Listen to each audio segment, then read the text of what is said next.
ആദായ നികുതി റെയ്ഡിനിടെ സ്വയം വെടിയുതിർത്ത വ്യവസായി CJ റോയ് ജീവനൊടുക്കിയതിൽ അന്വേഷണം ആരംഭിച്ച കർണാടക CID കുടുംബത്തിന്റെ മൊഴിയെടുക്കൽ ബംഗളൂരുവിൽ പുരോഗമിക്കുകയാണ്. അതേസമയം IT ഉദ്യോഗസ്ഥർക്കെതിരായ ആരോപണങ്ങൾ ആവർത്തിക്കുകയാണ് റോയിയുടെ കുടുംബം. പ്രതികരണത്തിലേക്ക് ആദ്യം. ഈ കൊച്ചിയിലെ ഡെപ്യൂട്ടി കമ്മീഷണറുടെ ഭാഗത്ത് നിന്ന് വലിയ ഭീഷണിയോ അല്ല സമ്മർദ്ദം ഉണ്ടായിരുന്നു എന്ന് ഇന്നലെ ലീഗൽ അഡ്വൈസർ പറയുന്നുണ്ടായിരുന്നു. ഡെപ്യൂട്ടി കമ്മീഷണർ അല്ല, അഡീഷണൽ കമ്മീഷണർ കൃഷ്ണപ്രസാദിന്റെ ആണ് പുള്ളിയാണ് ഇൻവെസ്റ്റിഗേഷൻ. പുള്ളിയുടെ പ്രഷർ ഉണ്ടായിരുന്നു. ഒരു 43 ലക്ഷം സ്ക്വയർ ഫീറ്റ് ബിൽഡിംഗ് നിർമ്മിച്ചിട്ടുള്ള ഒരാളാണ്. ഇത്തരം ഒരു നോട്ടീസിന്റെ പേരിലൊക്കെ ഇങ്ങനെ ചെയ്യുമെന്ന് കരുതുന്നുണ്ടോ?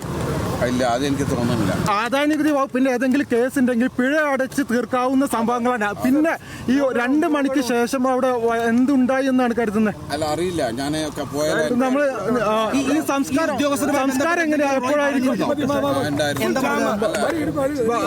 സംസ്കാരം എപ്പോഴായിരിക്കും ഉള്ള കാര്യത്തിൽ തീരുമാനമായിട്ടില്ല. വീട്ടിൽ ഞാൻ ഫാമിലി ഒന്ന് കണ്ടു. അതേസമയം കുടുംബത്തിന്റെ ആരോപണങ്ങൾ IT വകുപ്പ് നിഷേധിച്ചു. റോയിയെ ഇന്നലെ ചോദ്യം ചെയ്തില്ലെന്നും ഒപ്പിടാൻ എത്താൻ മാത്രമേ ആവശ്യപ്പെട്ടുള്ളൂ എന്നും ഉദ്യോഗസ്ഥർ പറയുന്നു. വിശദീകരണവുമായി ഇന്ന് വാർത്താക്കുറിപ്പും പുറത്തിറക്കുന്നുണ്ട്. റോയിയുടെ പോസ്റ്റ്മോർട്ടം നടപടികൾ ആരംഭിച്ചിട്ടുണ്ട്. പോസ്റ്റ്മോർട്ടത്തിന് ശേഷം മൃതദേഹം കോർമംഗലയിലെ സഹോദരന്റെ വീട്ടിലേക്ക് കൊണ്ടുപോകുമെന്നാണ് വിവരങ്ങൾ. അബ്ദുൾ റഹീം ഉണ്ട് ബംഗളൂരുവിൽ നിന്നും വിവരങ്ങളുമായി ചേരുന്നത്. അബ്ദുൾ റഹീം, അദ്ദേഹത്തിൻ്റെ വിയോഗത്തിലുള്ള ഞെട്ടൽ ഇതുവരെയും വിട്ടുമാറിയിട്ടില്ല. എന്തിനാണ് ഇത് ചെയ്തത് എന്നതാണ് അവ്യക്തമായി ഇപ്പോഴും തുടരുന്നത്. അത് തന്നെയാണ് അന്വേഷിച്ച് കണ്ടെത്തേണ്ടതും. നിലവിൽ കർണാടക CIDക്കാണ് അന്വേഷണ ചുമതല. അന്വേഷണത്തിൻ്റെ ഏറ്റവും പുതിയ വിവരങ്ങളാണ് ആദ്യം അറിയേണ്ടത്.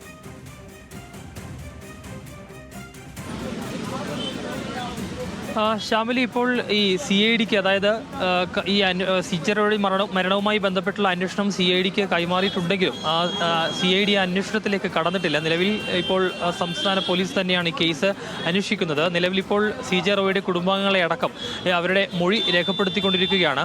ഈ CJ റോയിയുടെ കുടുംബം ആരോപിക്കുന്ന പ്രധാനപ്പെട്ട കാരണം ഏതെങ്കിലും തരത്തിലുള്ള കടമോ അല്ലെങ്കിൽ മറ്റു ബാധ്യതകളോ ഒന്നും തന്നെ ഇല്ലാതിരുന്ന ഒരാളാണ് CJ റോയ്. അതുകൊണ്ട് തന്നെ ഈ ഇൻകം ടാക്സിന്റെ പരിശോധന അതിനുശേഷം അദ്ദേഹത്തിലേക്ക് വന്ന മാനസിക സമ്മർദ്ദം ഇത് തന്നെയാണ് CJ റോയിയുടെ മരണത്തിലേക്ക് നയിച്ചത് എന്നുള്ള ഒരു ആരോപണമാണ് നിലവിൽ കുടുംബം ആരോപിക്കുന്നത്. പക്ഷേ ആ ആരോപണം IT തള്ളുന്നുണ്ട്. കാരണം ഇന്നലെ വളരെ സൗഹാർദ്ദപരമായിട്ടുള്ള ഒരു കൂടിക്കാഴ്ച മാത്രമാണ് ഉണ്ടായത്. ഏതെങ്കിലും തരത്തിലുള്ള സമ്മർദ്ദം ഉണ്ടായിട്ടില്ല. ചില കാര്യങ്ങളിൽ ഒപ്പിടണം എന്നൊരു കാര്യം ഉന്നയിച്ചിരുന്നു. അത് ആ രീതിയിൽ തന്നെയാണ് പറഞ്ഞത്. പക്ഷേ പിന്നീട് അകത്തേക്ക് പോയ റോയ് റൂമിനകത്തിരുന്ന് തന്നെ വെടിയുതിർക്കുകയായിരുന്നു എന്നുള്ളതാണ്. ഏതായാലും ഈ വിഷയത്തിൽ ഇനി എന്താണ് സംഭവിച്ചത് എന്നതിൽ വ്യക്തത പുറത്തു വരേണ്ടതുണ്ട്. ഏതായാലും ഇത് സംബന്ധിച്ചുള്ള അന്വേഷണം CID തുടങ്ങുമെന്നുള്ളതാണ്. കൂടാതെ ഇന്ന് ഇപ്പോൾ CJ റോയിയുടെ പോസ്റ്റ്മോർട്ടം നടപടികൾ പുരോഗമിക്കുകയാണ്. ശിവാജി നഗറിലെ ബോറിംഗ് ആശുപത്രിയിലാണ് ഈ പോസ്റ്റ്മോർട്ടം നടപടികൾ ഇപ്പോൾ പുരോഗമിക്കുന്നത്. നിലവിൽ 5ഓളം ഡോക്ടർമാരുടെ നേതൃത്വത്തിലുള്ള സംഘമാണ് ഈ പോസ്റ്റ്മോർട്ടം നടപടികൾ നടത്തിക്കൊണ്ടിരിക്കുന്നത് എന്നുള്ളതാണ് നമുക്കിപ്പോൾ ഈ ഘട്ടത്തിൽ പറയാൻ കഴിയുക. ഏതായാലും ഈ വിഷയത്തിൽ ആദായ നികുതി വകുപ്പിനെ പ്രതിക്കൂട്ടിലാക്കുന്ന തരത്തിലാണ് ഈ വിഷയത്തിൽ CJ റോയിയുടെ കുടുംബം ആരോപണം ഉന്നയിക്കുന്നതെങ്കിൽ ആ ആരോപണങ്ങളെ പൂർണ്ണമായും തള്ളുകയും ചെയ്യുന്നുണ്ട് എന്നുള്ളതാണ് ഏറ്റവും ഒടുവിൽ. ഏതായാലും നിലവിൽ ഇവരുടെ പറഞ്ഞത് തന്നെയാണ് ചോദിക്കാനുള്ളത്. ഈ IT ഉദ്യോഗസ്ഥർക്കെതിരെ വലിയ ആരോപണങ്ങൾ തന്നെയാണ് ഈ കുടുംബം ഉന്നയിക്കുന്നത്. കാരണം റോയിയെ നിരന്തരമായി വലിയ റെയ്ഡിന്റെ പേരിൽ മാനസിക സമ്മർദ്ദത്തിലാക്കിയിരുന്നു എന്ന് തന്നെയാണ് കുടുംബവും പറയുന്നത്. ഒപ്പം ഈ കോൺഫിഡൻസ് ഗ്രൂപ്പ് ഒരു പരാതിയായി ഇത് നൽകുകയും ചെയ്തിട്ടുണ്ട്. അതിൽ തന്നെ ഈ അഡീഷണൽ കമ്മീഷണർ കൃഷ്ണപ്രസാദിന്റെ പേരാണ് പറഞ്ഞു കേൾക്കുന്നത്. ഇവരിൽ നിന്നോ ഈ വൃത്തങ്ങളിൽ നിന്ന് നമുക്കൊരു പ്രതികരണം ഇതുവരെയും ലഭ്യമായിട്ടുണ്ടോ? അവരിത് വിശദീകരിക്കും എന്നാണല്ലോ പറയുന്നത്. ആ വാർത്താക്കുറിപ്പ് എപ്പോഴേക്ക് നമ്മൾക്ക് പ്രതീക്ഷിക്കാൻ കഴിയും? എന്താണ് സംഭവിച്ചത് എന്നാണ് മനസ്സിലാക്കുന്നത്? ശ്യാമിലി, അത് തന്നെയാണ്. അതായത് ഇതിൽ ഏതെങ്കിലും തരത്തിലൊരു ഔദ്യോഗിക വിശദീകരണമോ അല്ലെങ്കിൽ ഔദ്യോഗികമായ ഏതെങ്കിലും ഒരു തരത്തിലുള്ള വാർത്താക്കുറിപ്പോ ഇതുവരെ പുറത്തു വന്നിട്ടില്ല. ഏതായാലും ഈ ആദായ നികുതി വകുപ്പ് ഈ വിഷയത്തിൽ പ്രതിക്കൂട്ടിലായ സാഹചര്യത്തിൽ സ്വാഭാവികമായും അവരുടെ ഭാഗം ന്യായീകരിക്കേണ്ടത് അവരുടെ ബാധ്യതയാണ്. അതുകൊണ്ട് തന്നെ ആ രീതിയിൽ തങ്ങളുടെ കാര്യങ്ങൾ വിശദീകരിച്ചിട്ടൊരു വാർത്താക്കുറിപ്പോ അവർ പുറത്തിറക്കും എന്നുള്ളതാണ് ഈ ഘട്ടത്തിൽ മനസ്സിലാക്കാൻ കഴിഞ്ഞത്. ഏതായാലും നിലവിൽ ഈ വിഷയത്തിൽ കോൺഫിഡൻസ് ഗ്രൂപ്പിൻ്റെ ഡയറക്ടർ TJ ജോസഫ് അടക്കമുള്ളവർ 5 പേജ് വരുന്ന ഒരു പരാതി നൽകിയിട്ടുണ്ട്. ഈ വിഷയത്തിൽ കൃത്യമായ അന്വേഷണം വേണമെന്നും എന്താണ് സംഭവിച്ചത് എന്നതിലൊരു വ്യക്തത വേണമെന്നും ഉള്ളതാണ് നിലവിൽ ഇവർ മുന്നോട്ട് വയ്ക്കുന്ന ആവശ്യം. കൂടാതെ ഈ CJ റോയിയുടെ സഹോദരൻ CJ ബാബു നേരത്തെ മാധ്യമങ്ങളോട് സംസാരിച്ചപ്പോൾ അദ്ദേഹം പറഞ്ഞത് കുടുംബാംഗങ്ങളും, അതായത് CJ റോയിയുടെ കുടുംബാംഗങ്ങളുമായി കൂടി ആലോചിച്ച് ഏത് തരത്തിലുള്ള നിയമ നടപടികളുമായി മുന്നോട്ട് പോകണം എന്നുള്ള കാര്യത്തിൽ വ്യക്തത വരുത്തും എന്നുള്ളതാണ് അവർ പറഞ്ഞിട്ടുള്ളത്. ഏതായാലും CJ റോയിയുടെ മരണവുമായി ബന്ധപ്പെട്ടുള്ള ദുരൂഹതകൾ ഇപ്പോഴും നിലനിൽക്കുന്നു എന്ന് തന്നെ ഈ ഘട്ടത്തിൽ നമുക്ക് പറയേണ്ടി വരും. കാരണം എന്താണ് സംഭവിച്ചത് എന്നുള്ളത് കാര്യത്തിൽ ഒരു വ്യക്തത നിലവിലുള്ള. കാരണം പല കാര്യങ്ങളിലും വളരെ ആത്മവിശ്വാസത്തോടു കൂടി മുന്നോട്ട് പോയിട്ടുള്ള ഒരാളാണ് CJ റോയ് എന്നുള്ളത്.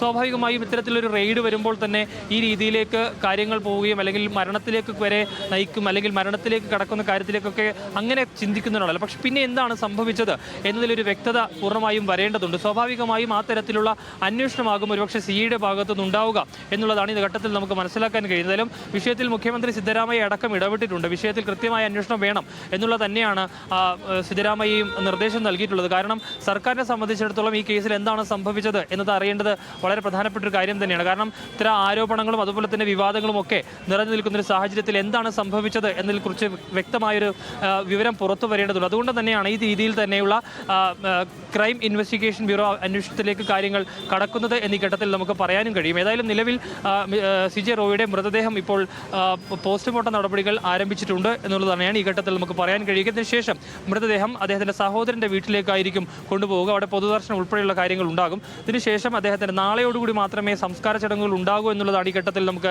അറിയാൻ കഴിയുന്നത്. കാരണം ചില ബന്ധുക്കളൊക്കെ വിദേശത്തടക്കം വരാനുണ്ട് എന്നുള്ളതാണ് മനസ്സിലാക്കാൻ കഴിയുന്നത്. അങ്ങനെയെങ്കിൽ ഒരുപക്ഷെ നാളെ മാത്രമായിരിക്കും അദ്ദേഹത്തിൻ്റെ സംസ്കാര ചടങ്ങുകൾ ഉണ്ടാവുക. കൂടാതെ ഈ CJ റോയിയുടെ 2 ഫോണുകൾ ഇപ്പോൾ അന്വേഷണ സംഘത്തിൻ്റെ കൈവശമുണ്ട്. ആ ഫോൺ തുറന്ന് പരിശോധിച്ചെങ്കിൽ മാത്രമേ മറ്റു വിവരങ്ങൾ എന്തെങ്കിലും ഉണ്ടോ എന്നതിൽ ഒരു വ്യക്തത വരികയുള്ളൂ. അതിപ്പോൾ ഒന്ന് ഒരു ആൻഡ്രോയിഡ് ഫോണും ഒന്നൊരു ഐഫോണുമാണ്. ഇത് രണ്ടും തുറക്കാൻ അന്വേഷണ സംഘത്തിന് കഴിഞ്ഞിട്ടില്ല. സ്വാഭാവികമായും അത് തുറന്ന് പരിശോധിക്കേണ്ടതായിട്ടുണ്ട്. കൂടാതെ ഒരു ഡയറി ഉൾപ്പെടെ ഈ അന്വേഷണ സംഘത്തിൻ്റെ കൈവശം അന്വേഷണ സംഘം കസ്റ്റഡിയിലെടുത്തിട്ടുണ്ട്. അതിൽ ഈ തരത്തിലുള്ള അതിൽ ചില സിനിമാ താരങ്ങളുടെയൊക്കെ നമ്പറുകളും മറ്റ് ഡീറ്റെയിൽസും ഒക്കെയാണ് ഇതിനകത്തുള്ളത് എന്നുള്ളതാണ് മനസ്സിലാക്കാൻ കഴിയുന്നത്. ഏതായാലും ആ വിഷയത്തിലൊക്കെ കൃത്യമായൊരു അന്വേഷണം ഈ വിഷയത്തിൽ ഉണ്ടാകും എന്നുള്ളതാണ് മനസ്സിലാക്കാൻ കഴിയുന്നത്. ഏതായാലും നിലവിൽ CJ റോയിയുടെ ഇതുമായി ബന്ധപ്പെട്ടുള്ള കുടുംബാംഗങ്ങളെ അടക്കം അവരുടെ മൊഴിയെടുപ്പ് കാര്യങ്ങളൊക്കെ പുരോഗമിക്കുകയാണ്. കൂടാതെ ഇന്നലെ ഈ ഏതെങ്കിലും തരത്തിലൊരു അന്വേഷണമോ മറ്റോ കാര്യങ്ങളോ ഒന്നും കോൺഫിഡൻസ് ഗ്രൂപ്പിൻ്റെ ഓഫീസിൽ ഉണ്ടായിട്ടില്ല എന്ന് IT ഉദ്യോഗസ്ഥർ വാദിക്കുമ്പോഴും ചില രേഖകളൊക്കെ അവിടെ നിന്ന് എടുത്തുകൊണ്ടുപോയിരുന്നു. കാരണം ആ ദൃശ്യങ്ങളൊക്കെ പുറത്തു വന്നതാണ്. ഈ ഒരാൾ മരണത്തിലേക്ക് ഒരാൾ എത്തിയ സാഹചര്യത്തിൽ കൂടി എന്താണ് ഇത്തരത്തിലുള്ള രേഖകൾ പിടിച്ചെടുക്കാനുണ്ടായ സാഹചര്യം, അതൊക്കെയാണ് പ്രധാനമായും കുടുംബം ഉന്നയിക്കുന്നത്. അതായത് IT വകുപ്പിനെതിരെ ഉന്നയിക്കുന്ന പ്രധാനപ്പെട്ട ആരോപണങ്ങൾ ഇതൊക്കെയാണ്. ഏതായാലും ആ രീതിയിൽ സമ്മർദ്ദം ചെലുത്തിയെന്ന് വലിയ രീതിയിലുള്ള സമ്മർദ്ദം CJ റോയ്ക്കുമേൽ IT ഉദ്യോഗസ്ഥർ ചെലുത്തിയെന്ന് കുടുംബം ആരോപിക്കുമ്പോഴും ഏതെങ്കിലും തരത്തിലുള്ള ഒരു സമ്മർദ്ദം ഉണ്ടായിട്ടില്ല എന്നൊരു ന്യായീകരണമാണ് IT വകുപ്പിൻ്റെ ഭാഗത്തുനിന്ന് ഉണ്ടാവുകയും ചെയ്താലും ഈ വിഷയത്തിൽ കൂടുതൽ അന്വേഷണം നടന്നുവെങ്കിൽ മാത്രമേ എന്താണ് ഇതിലൊരു വ്യക്തത കൈവരികയുള്ളൂ. ഏതായാലും കഴിഞ്ഞ ദിവസം IT ഉദ്യോഗസ്ഥരെ സംസ്ഥാന പോലീസ്, അതായത് ഈ കേസിൻ്റെ അന്വേഷണവുമായി ബന്ധപ്പെട്ടുള്ള ഉദ്യോഗസ്ഥർ അവരുടെ മൊഴിയെടുപ്പും കാര്യങ്ങളും ഒക്കെ നടത്തിയിട്ടുണ്ടായിരുന്നു. കൂടാതെ അവരോട് ഇവിടെ തന്നെ, അതായത് ബാംഗ്ലൂരിൽ തന്നെ തുടരാൻ ഈ ഉദ്യോഗസ്ഥർ ആവശ്യപ്പെടുന്നതിൻ്റെ അടിസ്ഥാനത്തിൽ കൊച്ചിയിൽ നിന്നത്തെ IT ഉദ്യോഗസ്ഥർ ബാംഗ്ലൂരിൽ തന്നെ തുടരുന്നൊരു സാഹചര്യം കൂടി നിലവിലുണ്ട് എന്നുള്ളതാണ്. ഏതായാലും CJ റോയിയുടെ മരണവുമായി ബന്ധപ്പെട്ടുള്ള ദുരൂഹതകൾ ഇപ്പോഴും ബാക്കിയായി തന്നെ അവശേഷിക്കുകയാണ്. റഹീമെ, കർണാടക CIDക്കാണ് ഇപ്പോൾ അന്വേഷണത്തിലുള്ള ചുമതല. റഹീം നേരത്തെ തന്നെ പറഞ്ഞതുപോലെ ഇതൊരു CJ റോയ് എന്നത് രാജ്യത്ത് തന്നെ എണ്ണം പറഞ്ഞ ചില ബിസിനസ് കാരിൽ ഒരാളാണ്. അദ്ദേഹം സ്വയം നഷ്ടപ്പെടുത്തുക എന്നുള്ളതിൽ ഈ ഘട്ടത്തിൽ ചില രാഷ്ട്രീയ മാനങ്ങൾ കൂടി കൈവരുന്നുണ്ട്. കാരണം കേന്ദ്ര ഏജൻസിയുടെ സമ്മർദ്ദത്തിൻ്റെ ഫലമായിട്ടാണ് ഇങ്ങനെ ഒരു ജീവനൊടുക്കൽ എന്ന് കുടുംബം തന്നെ ആരോപിക്കുമ്പോൾ തീർച്ചയായും അന്വേഷണം ആ തരത്തിലേക്ക് അതിൻ്റെ ഗൗരവതരമായി തന്നെ ഉയരുകയാണ്. ആ ഘട്ടത്തിൽ തന്നെയായിരിക്കില്ലേ ഈ കർണാടക CIDയെ കൊണ്ട് തന്നെ ഇത് അന്വേഷിപ്പിക്കാനുള്ള ഒരു തീരുമാനത്തിലേക്ക് എത്തുന്നത്. അത്ര ഗൗരവത്തിൽ തന്നെ അവിടുത്തെ സർക്കാരും കർണാടക സർക്കാരും ഇതിനെ ഉൾക്കൊള്ളുന്നു എന്ന് വേണ്ടേ മനസ്സിലാക്കാൻ? ഷാമിലി, തീർച്ചയായും അങ്ങനെ തന്നെയാണ്. അതാണ് ഞാൻ ആദ്യമേ സൂചിപ്പിച്ചത്. കാരണം സംസ്ഥാന സർക്കാരിനെ സംബന്ധിച്ചിടത്തോളം ഈ കേസിൽ എന്താണ് സംഭവിച്ചത് എന്നതിൽ ഒരു വ്യക്തത അവർക്ക് വരുത്തേണ്ടത് വളരെ അനിവാര്യമാണ്. കാരണം CJ റോയിയെ പോലുള്ള ഒരാൾ എന്തിന് ആത്മഹത്യ ചെയ്തു എന്നുള്ളത് തന്നെയാണ് പ്രധാനപ്പെട്ട ഒരു കാര്യം. സ്വാഭാവികമായും എന്ത് സംഭവിച്ചു എന്നതിലൊരു വ്യക്തത വരുത്തേണ്ട സർക്കാരിൻ്റെ കൂടി ആവശ്യമായതിൻ്റെ പശ്ചാത്തലത്തിൽ കൂടിയാണ് ഈ തരത്തിൽ CIDയിലേക്ക് അന്വേഷണം പോകുന്നത്. അങ്ങനെ CID അന്വേഷണം കാര്യക്ഷമമായി നടത്താൻ അത്തരത്തിൽ മുഖ്യമന്ത്രിയുടെ ഭാഗത്തുനിന്ന് കൂടി അങ്ങനെ ഒരു ഇടപെടൽ ഉണ്ടാകുന്നു. അപ്പോൾ സ്വാഭാവികമായും നമുക്കറിയാം ഇന്ത്യയിൽ മാത്രമല്ല ഇന്ത്യക്ക് പുറത്തും, അതായത് വിദേശ രാജ്യങ്ങളിലടക്കം വലിയ രീതിയിൽ ബിസിനസ്സും മറ്റു കാര്യങ്ങളും ഒക്കെ ഉള്ള ആളാണ് CJ റോയ്. കാരണം CJ റോയ് വളരെ ആത്മവിശ്വാസത്തോടുകൂടി പല കാര്യങ്ങളെയും നേരിട്ട് നമ്മൾ കണ്ടിട്ടുള്ളത്. കാരണം അദ്ദേഹത്തിൻ്റെ 36ാമത്തെ വയസ്സിലാണ് അദ്ദേഹം സ്വന്തമായൊരു വിമാനം അടക്കം വാങ്ങുന്നത്. അങ്ങനെ വലിയ രീതിയിൽ ജീവിതത്തിൻ്റെ എല്ലാ ഘട്ടങ്ങളിലും വെച്ചടി കയറ്റം വന്നിട്ടുള്ള ഒരാൾ.